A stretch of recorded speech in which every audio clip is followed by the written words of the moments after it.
What's up, internet? My name's Ori. Welcome back to the channel. If you're new here, hit that subscribe button. You like this video, hit that like button, hit that notification bell.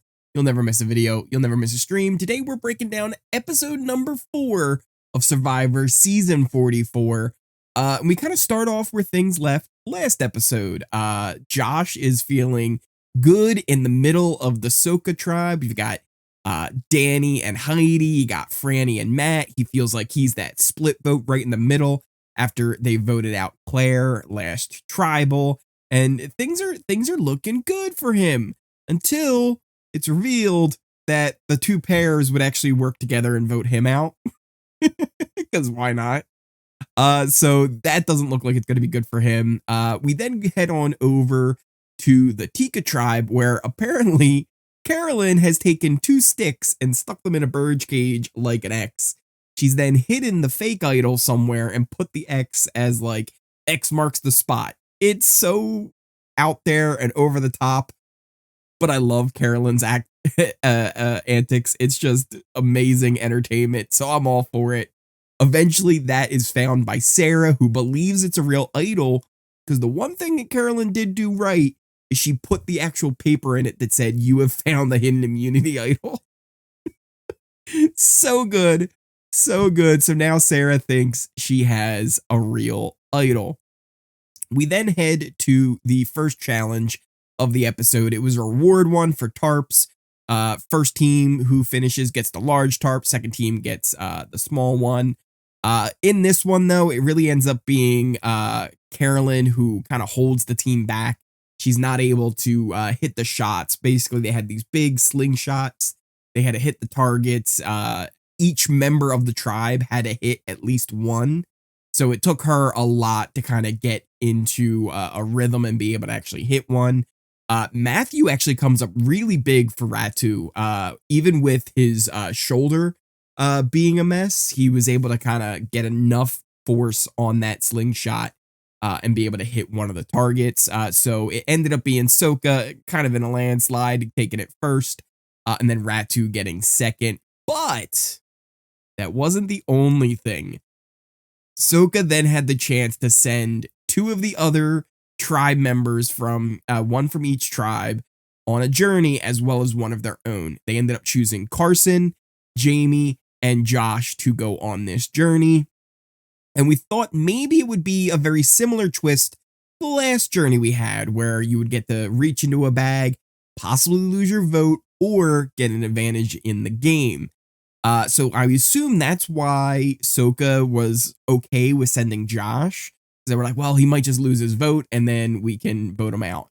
Seems like maybe that was a miscalculation, because you wouldn't necessarily want to send him and possibly get an advantage, even if he does lose his vote. That would mean that one of the 4 of you would be going. So I don't know why they thought that was a good idea, but it ended up working out for them because it was a completely different twist. What ended up happening was each of them get an idol. Each of them get an idol right off the bat, no risking anything. But the idol's only good to the tribe swap. And, well, or not even tribe swap, it was merge. It specifically said once all the players are living at the same beach. Because what ended up happening was kind of a mini tribe swap. Each of them ended up going to a different tribe. I was a little confused on how this was going to work, because technically, if you were on Soka, there should have been 2 buffs in that path. But what I'm guessing what they did was, since each of them had to pick a path, they ended up going different ones. They just put a random one there that wouldn't have been the same tribe they were in. So I thought maybe there was going to be a possibility that 2 of them end up going to the same tribe, which I thought would have been kind of interesting. But each of them gets switched around. So Carson, he heads from Tika up to Ratu. Josh goes from Soka to Tika. And then Jamie goes from Ratu down to Soka. So each of them have all mixed up. Josh, when he ends up on Tika, they kind of confront him right away. They were like, oh, so you're a surgeon, right? Because apparently he had made a comment about having, sure hands. And they were like, oh, he must be a surgeon. But then he lies and they don't buy it. They completely call him out on it. And then after he leaves, they're like, he's definitely a surgeon, which he is a surgeon, but they called him out on it right away. Carson, meanwhile, over on Rat 2, he threw Yam Yam right under the bus right away. Right away, he was like, oh yeah, he's the one leading everything over there. He's kind of the top dog. And then Matthew, actually having lost a pretty good ally in Jamie, he's like, hey, like, let me try and get Carson on my side.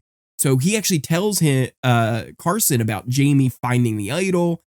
Even though it's fake, he doesn't tell him that he knows it's fake. He just says, oh, I was there when I saw her catch the idol. And how Brandon had the cage idol earlier. And he gives him a lot of information, which makes Carson feel really good. Builds trust with Matthew and Carson. So that'll be interesting to see how that plays out. Jamie, meanwhile, over on Soka, she's just seen as the new Josh. If they have to go to tribal, she would be the one to be voted out. But it's interesting how this works now, because Carson ends up with an idol. Josh ends up with an idol. Jamie now has a real idol and a fake idol that she thinks is real.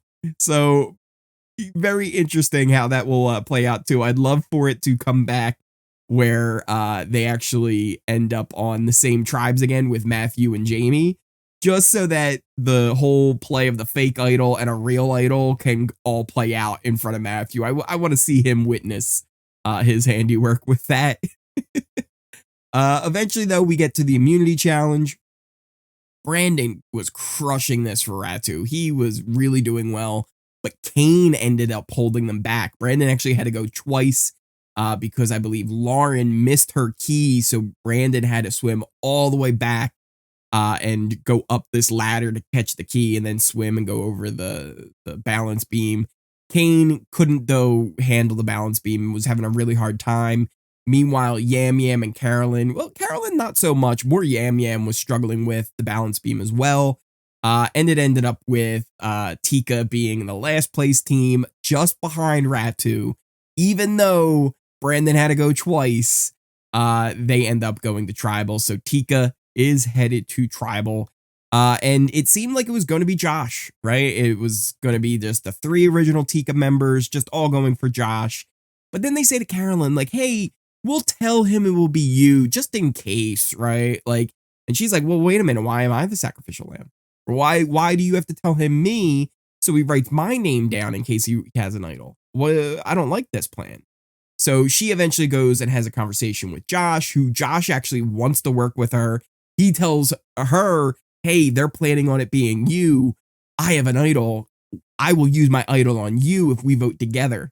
So it's like, okay, this is fantastic. Carolyn also had an idol. She still has the birdcage idol, so she could play that at any point.